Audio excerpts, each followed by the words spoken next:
किया। भोजन करने के बाद राम जी जाने लगे। ये बोला राम जी देखिए आप बहुत देर कर देते हो, मैं भी अकेला आदमी है, भूख लगती है, कल जल्दी आना, आगे से जल्दी आना, विलंब नहीं करना। भगवान बोले हाँ भैया जरूर।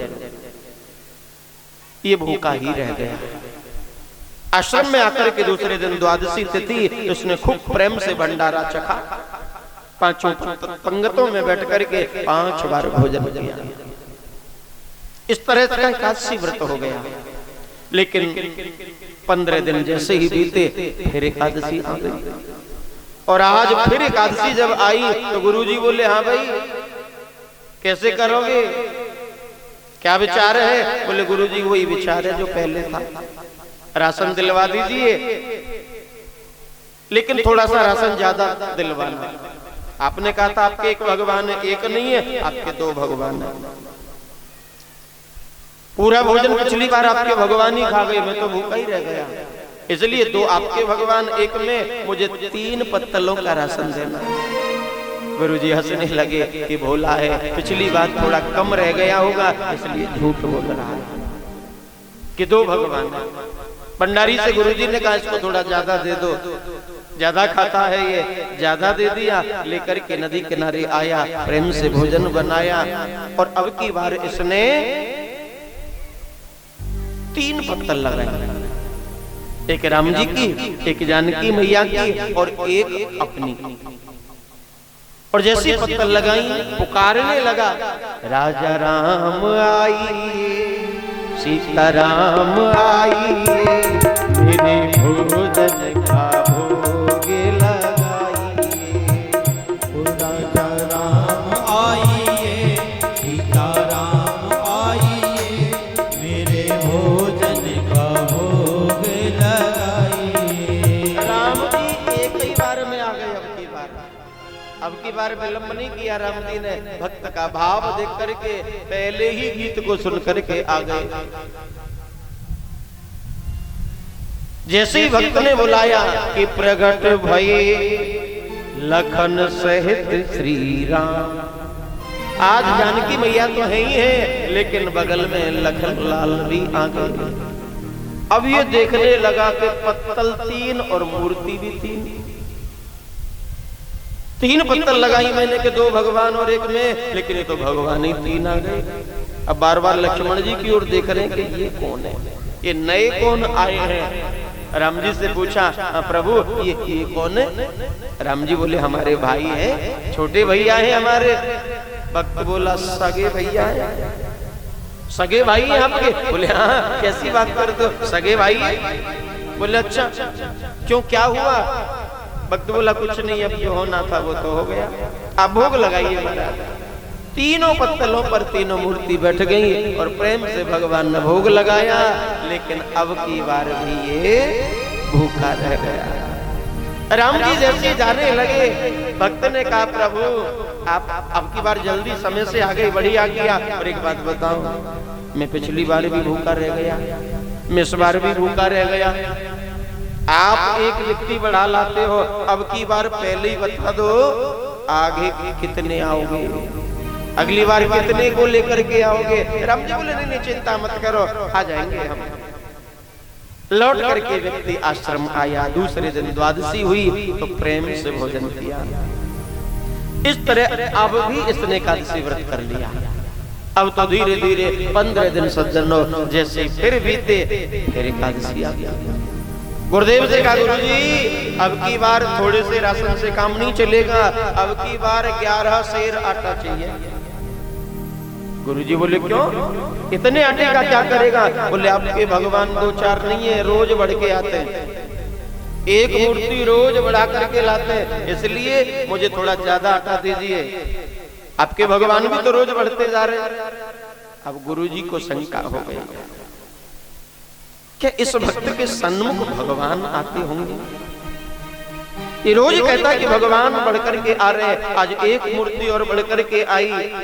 मुझे लगता है जरूर ये आटा दाल चावल बाजार में बिक करके आता होगा।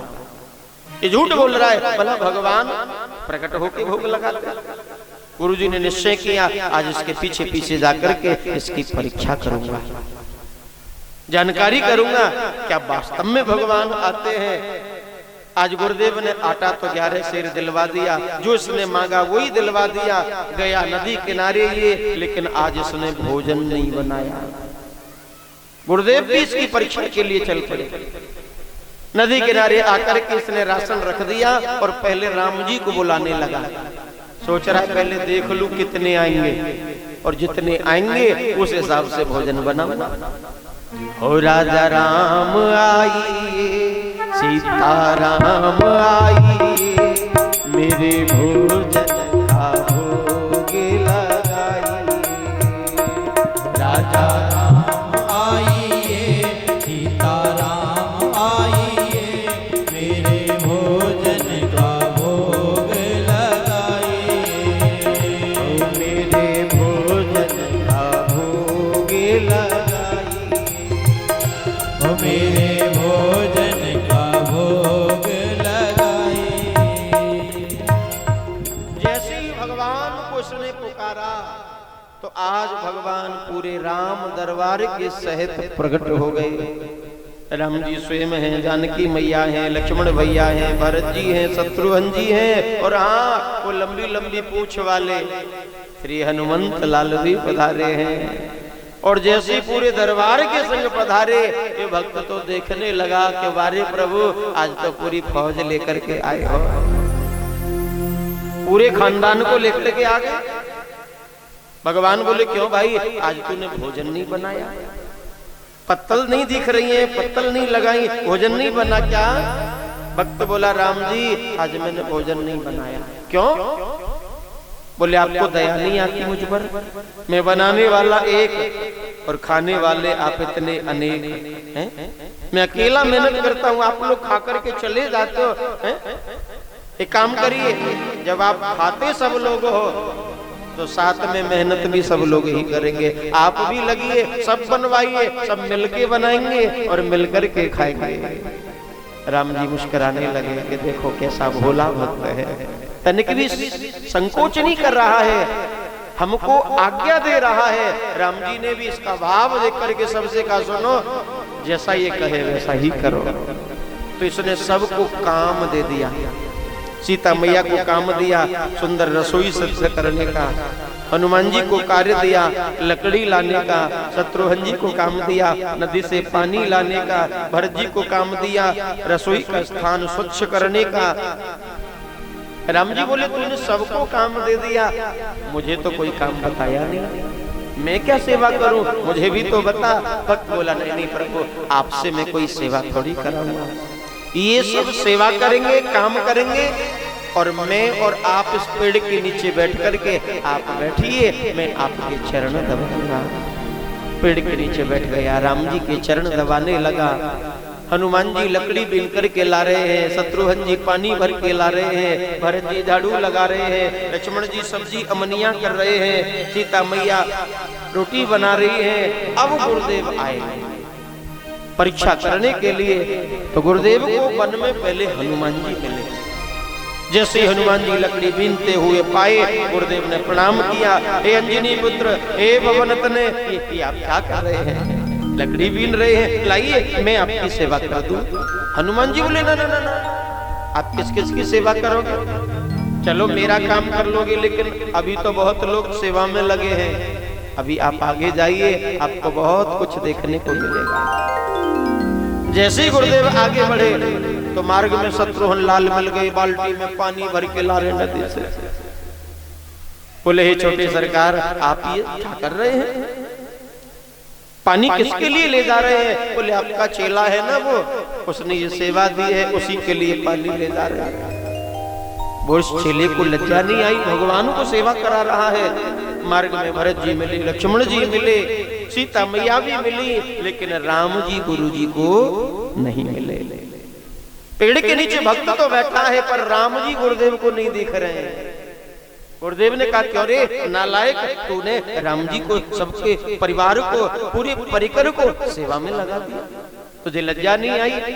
सबको कष्ट दे रहा है, तू यहाँ पेड़ के नीचे बैठा है। चेला बोला गुरुजी मैं और क्या करता, रोज मैं इतनी मेहनत करता हूँ, आज इन सबने कर ली तो क्या हो गया? बोले अच्छा, तू तो कहता था राम जी आते हैं भोग लगाने, कहाँ है राम जी? मुझे तो दिख नहीं रहे। चेला बोला गुरुजी आपको राम जी नहीं दिख रहे? ये बैठे ना राम जी मेरे सन्मुख। बोले मुझे दिखाई नहीं दे रहे।